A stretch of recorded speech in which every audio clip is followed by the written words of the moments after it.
inspirational. That's like a delicious lemonade drink, right? It's more of a rum drink. The darkness. Oh, short, fast, and deadly. I was going to say dark, light, and deadly, but now I'm going to, because that's just what people say, and I'll just repeat, but now I'm going to have to say orange juice, purple stuff, oh, Sunny D, all right.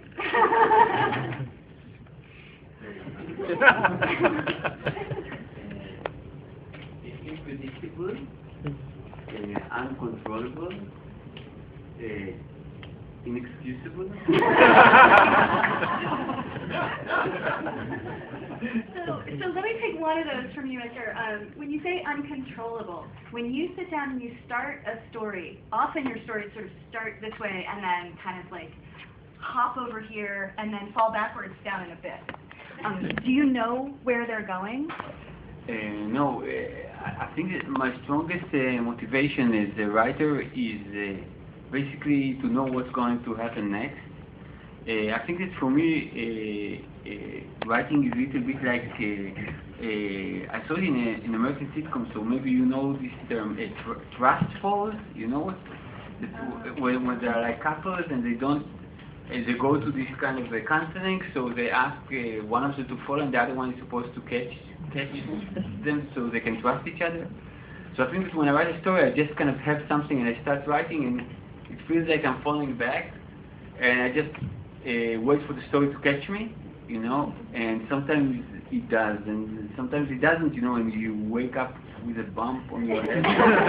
4 pages don't make any sense, you know, but it's always like if your strongest drive is really curiosity, then it's a real bummer to write a story that you know what's going to happen in each stage. Ben, you're the other short fiction-y book here. Yeah, pretty much the same thing. I start sort of blank, and then whatever the first image is that comes, I just sort of follow that to the end. So it's sort of like being trapped in a horrible little maze, and then eventually, hopefully, you find your way out, and then you get to not write it anymore. So with something that's a longer project, like Sara and Amelia, could you guys talk a little bit about how much do you have to know where you're going when you start a whole novel? Well, I like to not know very much at all. My book started with the image of like a vision I had with a man standing at the top of the stairs looking at a woman at the bottom of the stairs, and they're holding the same stairrail, and her legs and feet are covered in blood, and sort of I could either just go around raving on the street about that idea, or I could write a novel about it. Isn't that messed up? Yeah. I saw this, guys. I saw it in my head. You were there? But instead I decided to write this novel to try to find my way out of it in the same way that Edgar had that curiosity. I think that I've heard of writers plotting it all out, and it seems very stressful to me.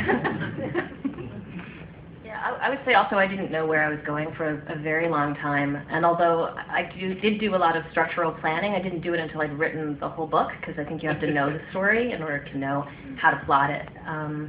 So mine just started with this idea of a woman reading Treasure Island, because I thought that was funny, the idea of a very girly girl reading it and becoming obsessed with remaking her life like a boy's adventure. But it took me a very long time to figure out how to turn just that idea, which just seemed like a one-off kind of thing, into something that would drop down into a deeper story that mattered.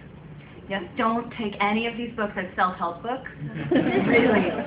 And so you're saying that you wrote the whole thing and then you structured it. Did you have to kill anything? Was there any part of the book that you missed? Oh, that I missed? No, I don't regret killing anything.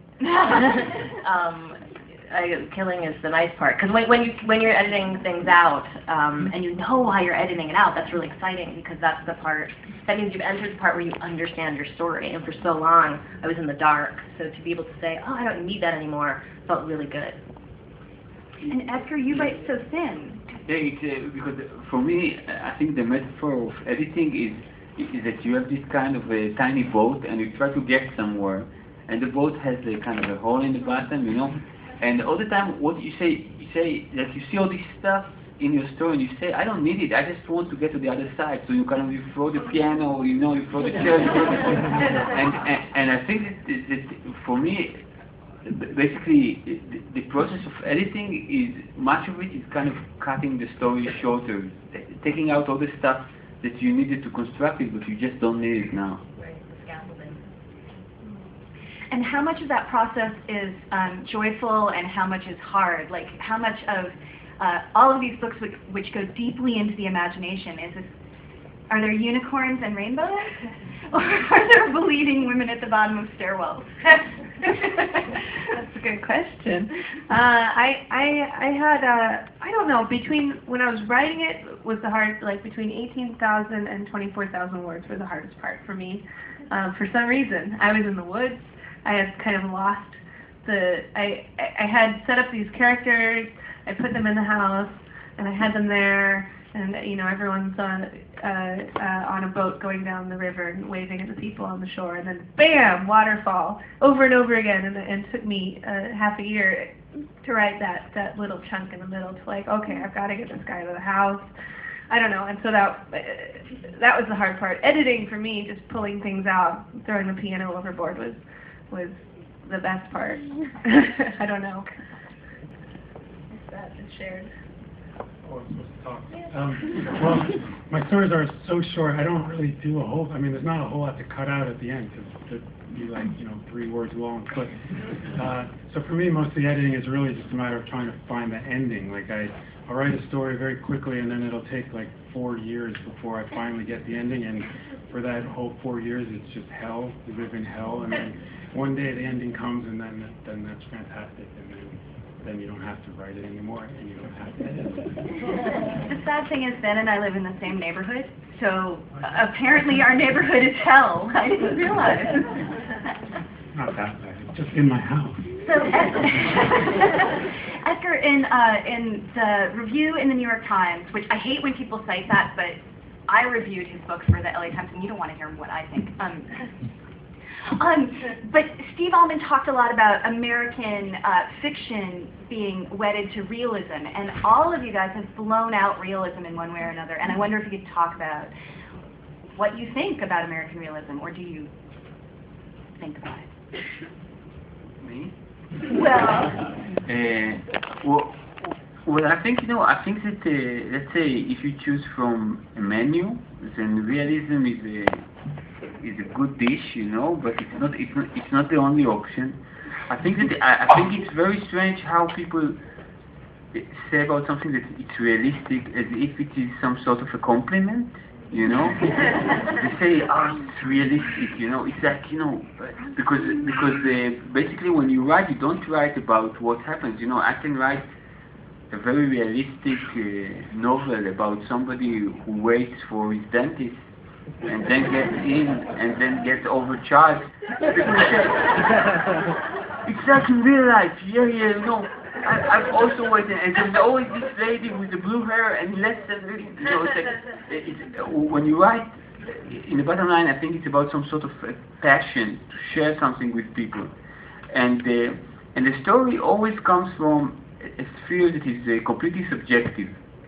So I'm saying that if you, I don't know, if you meet a girl and you kiss her and you feel like you're floating in air, then why not write in a story that you're floating in air just because, I don't know, someone in the Discovery Channel says that it cannot be done? You are documenting your subjective experience, and there's something about this kind of idea of realism and objectivity. It's not truth. It's just the bunch of things that all the people in the room can agree on. But it's not in any way any more truthful than any supernatural or crazy or weird thing that goes inside our head. I'm sure that all of us, you know, if I could follow all the people here, you know, be an invisible Keret on their shoulder, you know, they do pretty weird stuff, you know, that is not realistic, you know, that it is not normal. But when you write, you can liberate that part. Come on, Sarah, you're the one with a parrot in your book. Oh, right. Yeah. She does. She gets a parrot, and she doesn't put it on her shoulder. Not me, but the character. Yeah. No. Well, yeah. I mean, I guess I stepped away from realism, and I think maybe initially that came from a feeling that often, and I don't want to bash realism because many of my favorite books are realist, but it felt like language has to sort of tag behind the story, or language has to be transparent, like a glass that you look through to see the story. And so I guess I've been drawn to anti-realist writers or surrealist writers because it seems like language gets to show off more. But in my book, there's a pet library as an example of what I guess would make it not realistic. And the character works in a pet library, charging out animals, cats and dogs, and the occasional rooster, to people who can't commit full time to pet ownership. And in my mind, that's a step away from what's real. But then after the book came out, somebody told me that there's this thing called flex pets. You guys, have you heard of this? They loan out cats.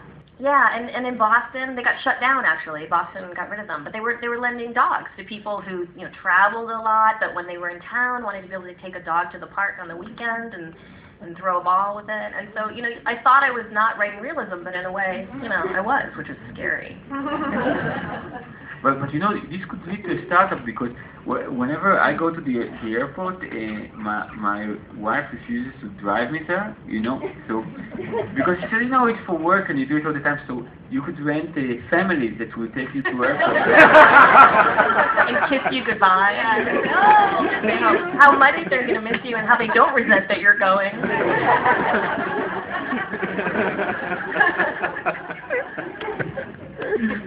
I mean, that's the thing about realism or the fantastic, that everything is real. I don't know, I've been on this trip lately where, like a very sober trip, that everything is, no, it's true, everything is real if you want it to be. If I can render it as realistically as possible, a woman having a vision that she's, she's become the patron saint of dentistry and is holding the calipers, and there's a tooth in there, and her hair is rising electrically, and her arms are bleeding. And if I render that realistically enough, then it's real. Like sorry, I put that in the world, y'all, but it's there, and it's super real. I don't know. I really like to sleep, and I have really good dreams. And I sleep a lot, and I dream a lot. So really, my reality is largely comprised of my dreams. And so that's what I write about. It always makes me mad when people say my stories aren't realistic, because that's my life, I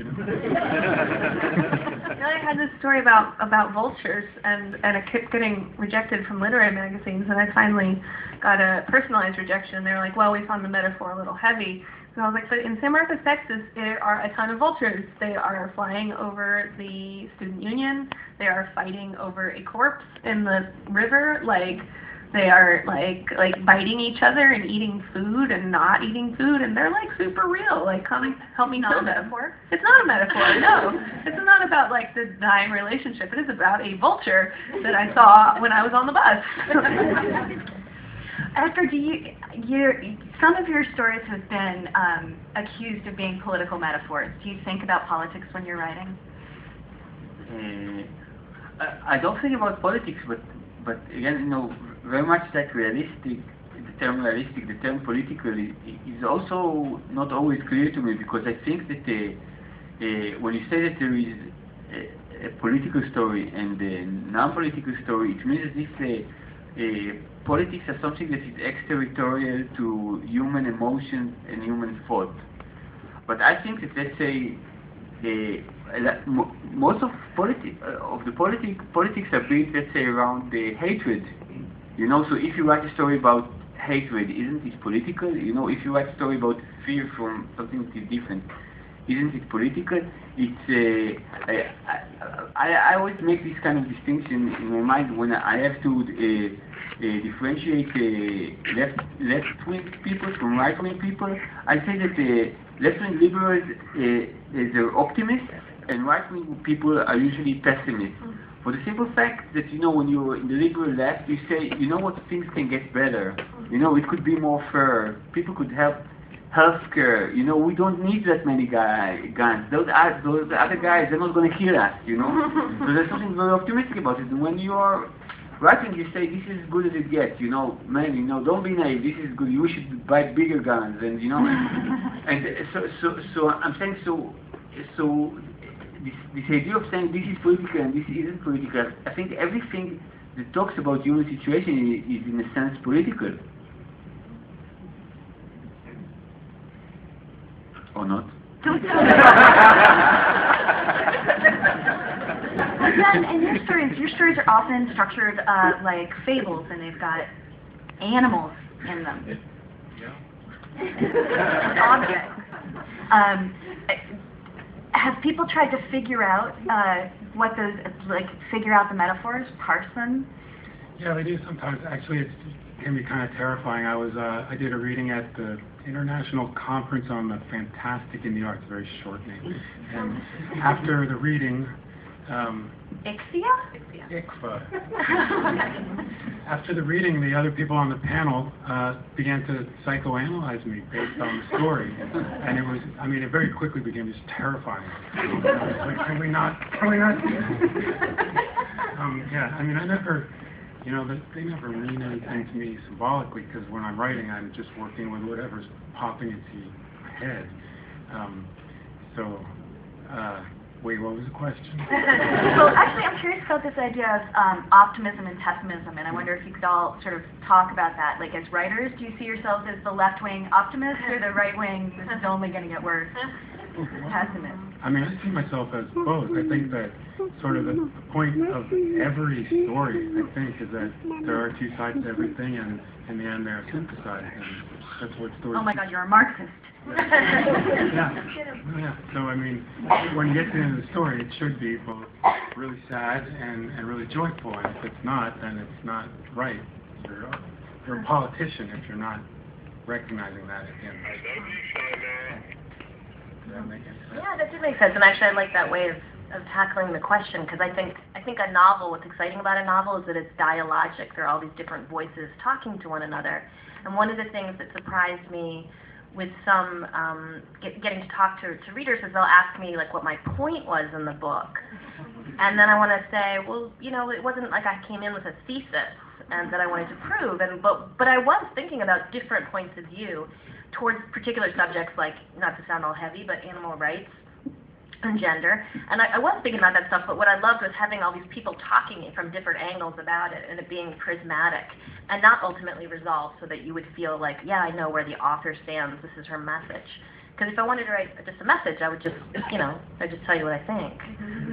Nonfiction. They hire an airplane with a banner on the back of it. Yeah. It's very expensive, though. Yeah. You can just text it. I think I see myself as such an optimist, but within a very weird context, perhaps, because my optimism is all like, well, you lose everything you love in the order in which you love it, and then you die. Totally hardcore optimism. Isn't that great, though? I mean, you know that's going to happen. but what I think is that optimism and sadness, they go hand in hand together, because if you're a pessimist, then you have nothing to be sad about. You know that life sucks, you know, and everything is crap. But if you believe that things can be wonderful, then it's heartbreaking when they're not, you know. So I'm saying, I too feel that, you know, I have a lot of sad thoughts, but in the bottom line, I think that, you know, that human beings can achieve good and can do good, you know, and it's not that common where I come from, to think that people can do good.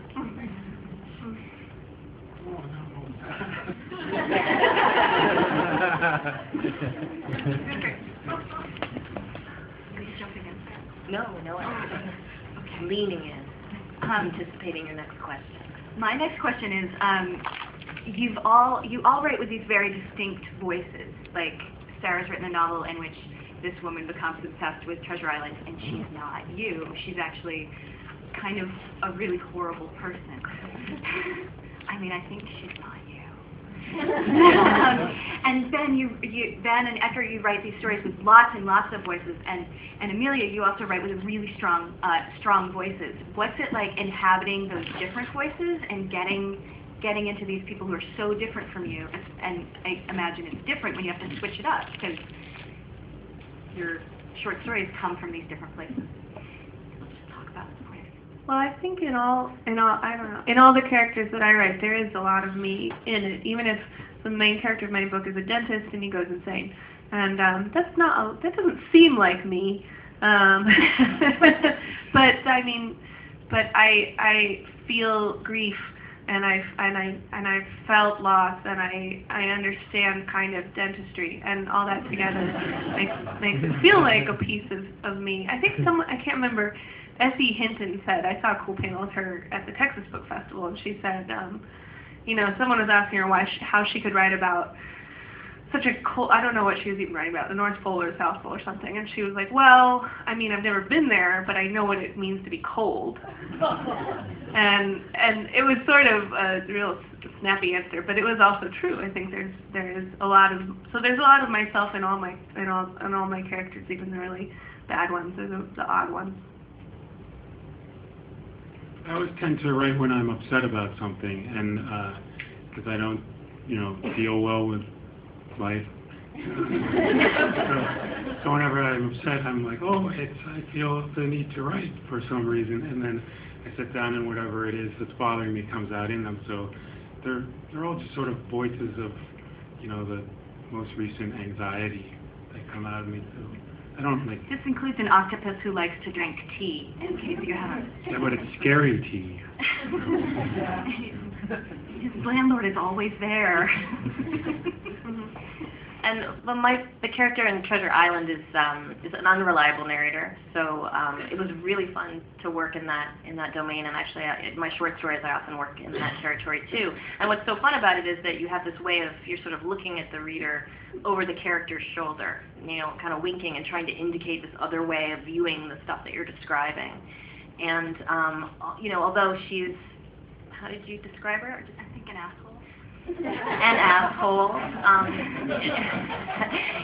Robert Louis Stevenson, when he was asked how he described how he created Long John Silver, he said, I took this friend of mine, Henley, who had lost one leg, and then I basically deprived him of some of his finer qualities. And so he has this wonderful description of it as being almost like pruning. He says you prune away some of the arborescence and you're left with this trunk that maybe feels true, but you got rid of all the branches that you didn't need. And so in this case, this is a character, but I took away some of her qualities. I took away compassion, empathy, kindness, but I left her with verbal flair. There are 3 exclamation points. Yeah, and she can turn a sentence, and I had to make her an English major so that would be even remotely plausible. But it was really, really fun working with her, and I will not be working with her again. It's nice, to step away, but I did have a good time. Also, when I write a character, I have to have some affinity to that character. I can't just write somebody that I don't know. And when I try to write characters that are very far from me, I always begin from some sort of almost an invented meeting point. It's like I have this story, and the protagonist is a hired killer, and I'm self-employed. And the story begins with the fact that he says that he never rejects a contract. That when he gets an envelope and he opens it up and he sees a picture, even if it's like a cute little kid or a nice old lady, he never says no. And he says the reason that I don't say no is that if you say no to a contract, you mean this man doesn't deserve to die, but nobody deserves to die. So if you say no to one contract, you can leave the business. And I made up this thing, which is basically the opening of the story, based on the fact that when I write stories, and I think that people I know will recognize themselves in the story and will be pissed at me, I say to myself, you know what? You want to write stories, you write them. If you think it's a good story, if you think it's truthful, then deal with it. So this was kind of a rule in my life, and I kind of changed it to a hired killer's life, just so I have some kind of a beginning point, so I feel I grab the character and I can keep on going with it. I'm just curious if you guys have all gotten in trouble with friends or relatives recognizing themselves or thinking that they're recognizing themselves in your fiction? My mother got upset when I was writing a violent story. She doesn't like it when I write about violence against animals or children, and I don't much care for it either. But she was upset. I don't know. I mean, it had nothing to do with my personal upbringing, but it affected her deeply. That's the last time I got in big trouble. My late father, he died a few weeks ago. He said to me, you know, in half of your stories, the father character is stupid, and the other half is an asshole.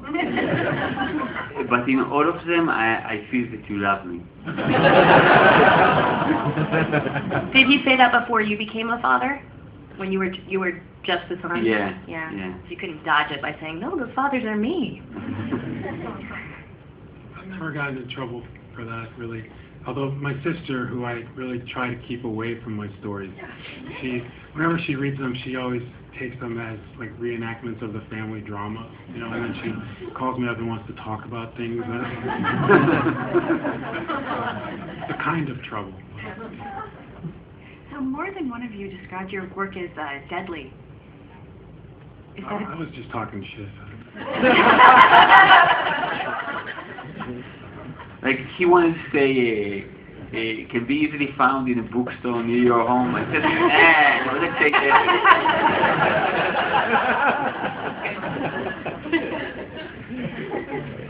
Well, yours has been called deadly by other people. I think so. I mean, I'm going to just say yeah.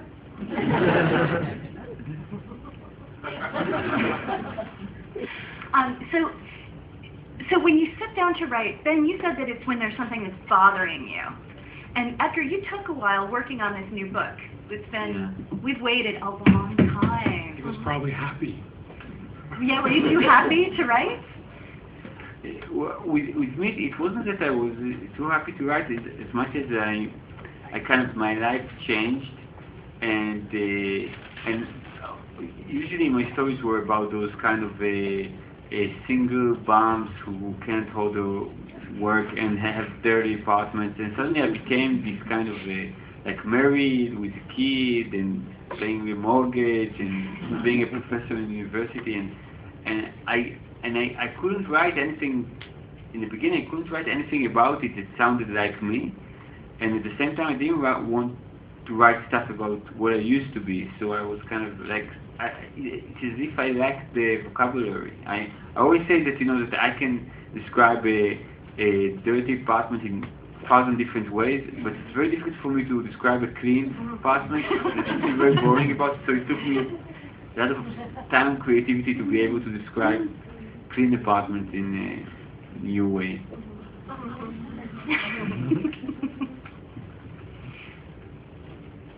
Oh, I can't remember the question. I was thinking about Etgar's response. It was.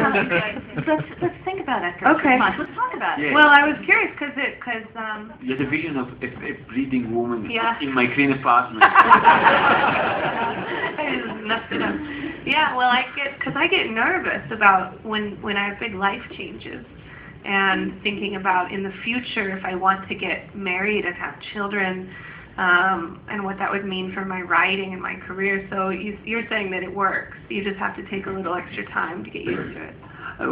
What I think is that, let's say, before I became married and had a mortgage, I thought that, you know, this was a living death. And so the idea was that when I came to write about it, I thought to myself, you know, now I'm going to write all those boring stories, but it took me some time to understand that my life didn't become boring. Yeah. So you know, so I was as hysterical as I used to be, and I was. It's like, you know, my brother told me once, and I think it's really nice that he said that in my first collection of short stories, there are many stories that take place in a bus. In the second one, there are many stories that take place in taxis, and in the last one, there are many stories that take place in airplanes. And he said, you know what? if somebody follows your career, that they can see that you make more money, but that your life didn't become any easier. And I said to him, you know what? I flew to Argentina with this overweight German guy sitting next to me and farting for 15 consecutive hours, and I said to him, you know, there's no bus ride, you know, there's no bus ride that was as bad, you know, trying with this guy. I literally took my clothes after it, put them in a bin and burned them, you know. And the amazing thing was, that when I get to burn them, you know, when there is gas around, you go, like this.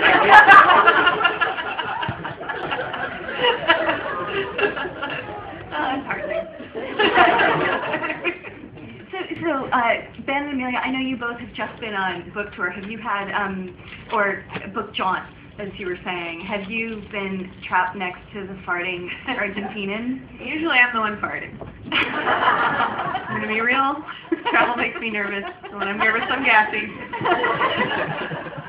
Have you tried vino? No. I think I just blank all that stuff out afterwards. I don't remember anything. I learned that if you put your pants in the freezer, when you're, I'm sorry, this is real. It removes the bacteria if you can freeze your pants for a good, 10 hours. So get in that. Where'd you hear that? It's from the Refrigerator Consortium of America. Yeah. If you burn them, it works. I've been hard on the road. So when you say pants, is that a euphemism for like ladies' undies? Yeah, underpants. No, like my jeans. You put them and then you put them in the ice box, and then It kills all the germs. and it kills all the germs. There was some report, I read about it on the internet, where a guy wore his pants and then every night put them in the freezer, and another guy washed his pants every week, and then at the end of the year they had the same amount of bacteria. Look it up. That's science. I said if you read it over the internet, it must be true. Yeah. So my pants are really cold a lot, but I'm clean. So as you speak, is there There are pants in the freezer. Yeah. No, actually, there's not right now. I'm at home this weekend, so I can use the laundry machine. But there's nothing I hate worse than travel pants. You know, when you've been in an airplane for 5 or 6 hours. I've been with those pants on an airplane for 15 hours. You just got here from Tel Aviv, right? Yeah, and I lost my luggage. Oh no. So really everything you own is in your backpack? Yeah, and it's not much. And if any of you have an extra T-shirt or a pair of pants or extra... But put them in your... Get that crisp feel to them too. As writers who often push the boundaries, like you were saying, you have a pet library that you thought you made up, and then it turned out somebody else was doing it in real life. Do you find yourself on the internet getting fascinated by these odd but true stories? Are you drawn to the edges of the fantastic and the real that are in our everyday? I'm always reading about squid for some reason. It seems like every Wikipedia article eventually leads you to squid. I think that squid write the Wikipedia.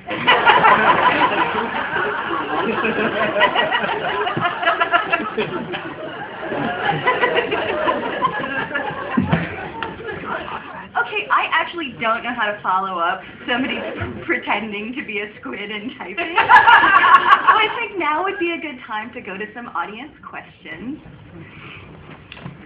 Go on, be brave, raise your hand. I think do we have microphones in the audience? So just holler. You in the brown back there, fella.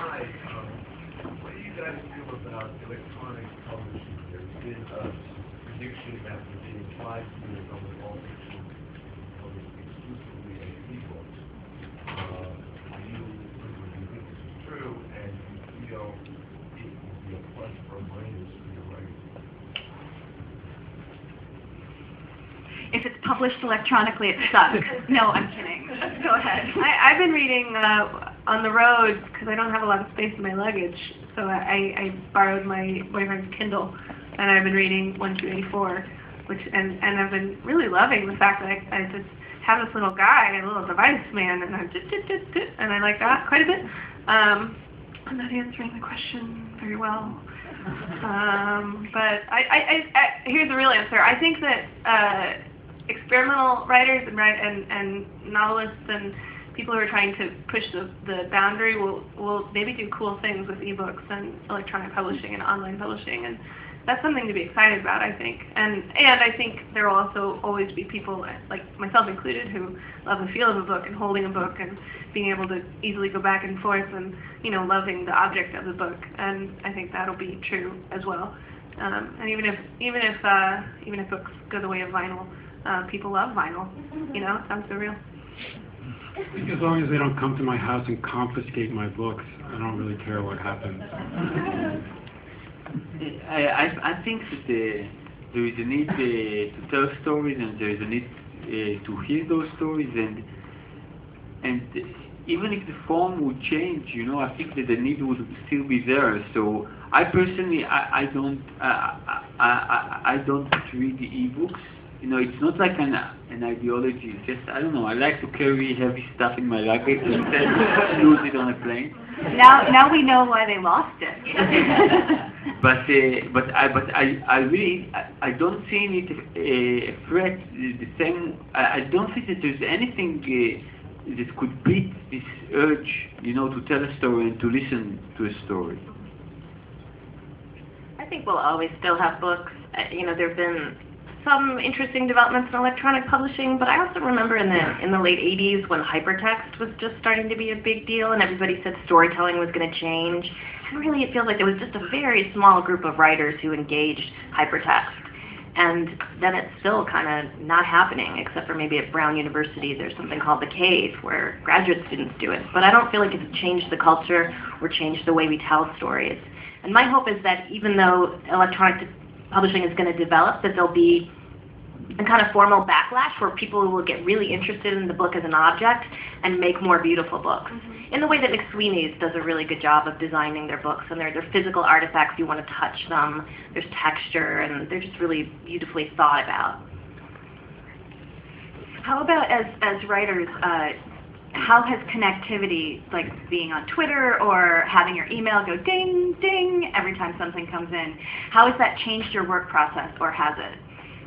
Oh, it's so terrible to have the internet if you're trying to write. I know that I should get off the web for writing. I have not had the courage to do that, but I do feel like that is, there are so many distractions, and I can furnish enough distractions if I was just in my house trying to write. You know, oh gosh, I should vacuum that rug, or I could make a cup of coffee now. It's time to take Amelia's jeans out of the freezer. Right, but in terms of reaching audience, it's wonderful. I mean, Facebook is great, and even electronic publishing with magazines. I used to publish stories in lit mags, and it was like, you know, you might as well just like dug a hole and thrown the story in and buried it for all the people who read it. But if I publish a story in an online magazine and then I write on Facebook that I did, by the time I get off the train in the morning to work, if I posted that at like say 7:30, I get to work at 9 and people have read it and are commenting. And that's really wonderful and kind of a heady experience when you've been writing for years with like 4 readers, including your parents. Yeah, thanks, Mom. I complain a lot about all the distractions on the internet, but the truth is when I'm actually writing, it's like nothing else exists. So I think really when I'm complaining, it's just I'm complaining because I'm not inspired or I'm not interested at the moment. I don't think it really matters. I think in the same way, I've been writing as long as, I don't know, there was internet before I started writing, so that's a weird thing. I'm like Lady Gaga. Fiction. Do you want to go with that? You want that on the back of your next book? Where's that? Yeah. Lady Gaga of fiction. Yeah, that's what Carolyn Kellogg said. I'll write it for you. Thanks. Okay. Deadly. The deadly Lady Gaga of deadly fiction. No, I don't know. I think the internet as life is what you make of it.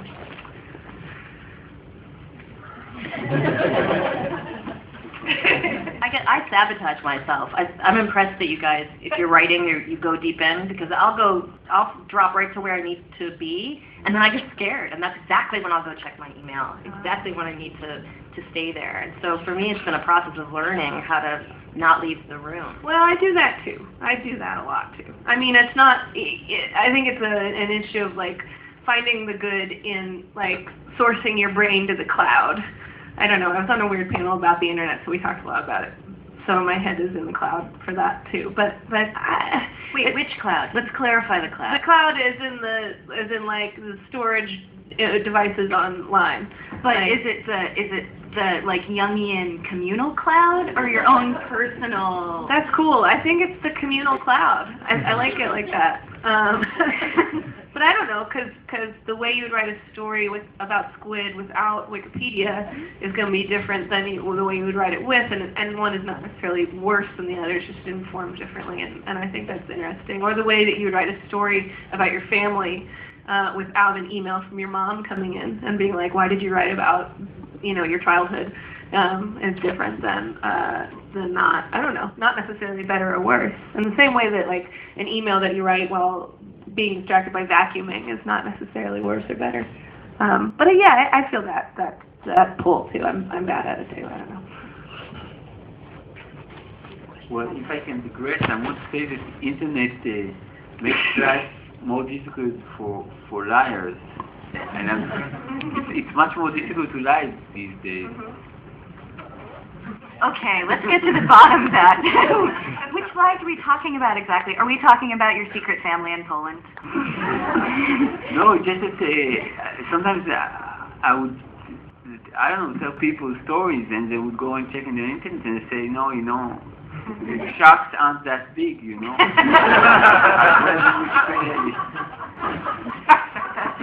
What's the fun in that? Yeah, no, it's a sad thing. I'm saying that, there's a sad side to internet too. The killjoy internet. Okay, in the very back row. Todd, we're coming in next. Hi, I just wanted to say I came to this because I thought I'd hear different bits of Whimsy from different authors, but I was really delighted to see selected to Whimsy happening right in front of our eyes. And I was curious, Sarah, you were talking about how the two come together, the one comes together has to be edited. But do you not think of where you're going to go in the beginning and these plans for the movie? Or is Whimsy I apologize. I named this panel, and it's a terrible name. I'm really, really sorry. It's a fine name. Whimsy. I don't think I could plan for whimsy. And I think whimsy. It wouldn't be fun. And actually, I'm starting a second novel now, and I'm realizing I've got to quit planning. I started planning again, and I started thinking structurally, and then I realized, heck, I don't even know who these people are yet. I just need to be writing sentences and just collecting their voices. And then when I know what story they're going to tell, then, I can look for moments of humor, I guess, or whimsy, but I think you really need to be comfortable being in the dark, or I do, at the beginning of a project, and probably during the long middle, too. I'm the same way. I think, and I think it's because our brains are much bigger than the parts that we use to write or communicate. And so back up here is the plot points that are going to eventually come out, but are kind of marinating. That if I forced it out via outlining, I would have a hard time getting it out there. But if I'm like, okay, now he's in a laundromat. What does that look like? There's a table, and there's an arcade game, and there's like a place where you can buy soap, and look, oh, there's his dead wife. Okay, cool.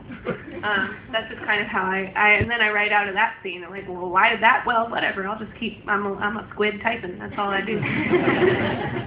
I think that I don't know how to do it in novels, and that's why I don't write novels. But in short stories, I think it's very much like surfing. And when you surf, you don't really think like where you're gonna go. You just try not to fall. And I think that when you write short fiction, you very much kind of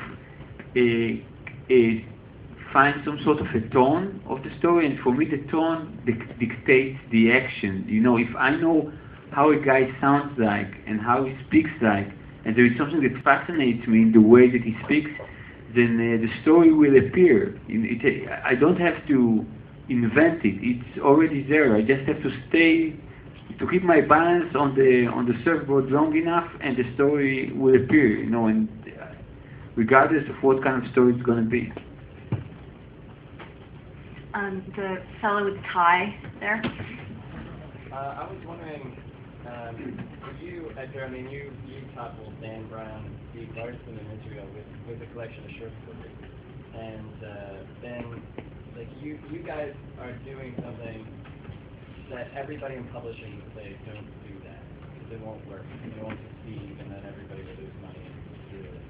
And then publishing as we know it is over, and there are no books, Yeah. and civilization dies. Exactly. And so I'm just really curious to hear you guys talk about, I don't know how I'm asking, but sort of like where short stories are right now, and or is it actually the same, and we just get bored and sometimes say, oh, the short story is huge again, or now it doesn't matter. But like where do you guys feel they are? And then for Amelia and Sara, like what do you feel afraid to write a short story collection because your publisher will get so angry at you, and there will be no winners?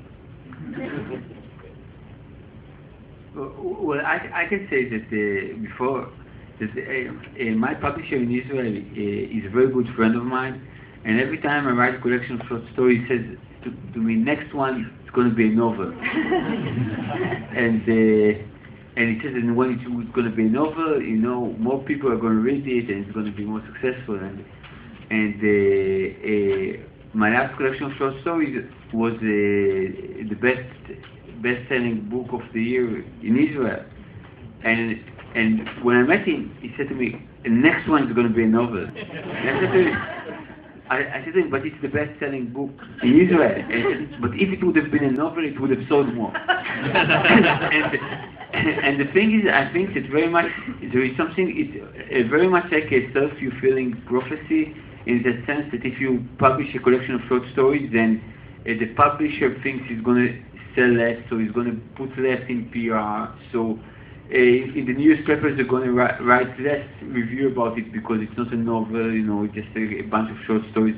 And I'm saying that if we talk about e-books, and if we talk about how the world is developing, it seems as if in the past, let's say commercially thinking, novel was the leading form because people bought a book and it was that thick, so you could either put 50 short stories in it or have the real thing, you know. And nowadays, with e-books and with this stuff being read on internet, then the idea that somebody can go and read a story on his iPhone when he goes to work on the subway and finish it by the time he gets off the train, you would think that it would have changed something about the way that publisher think. But there is something about the way the publisher thinks that, you know, that they are like they're like fighting this last battle, you know.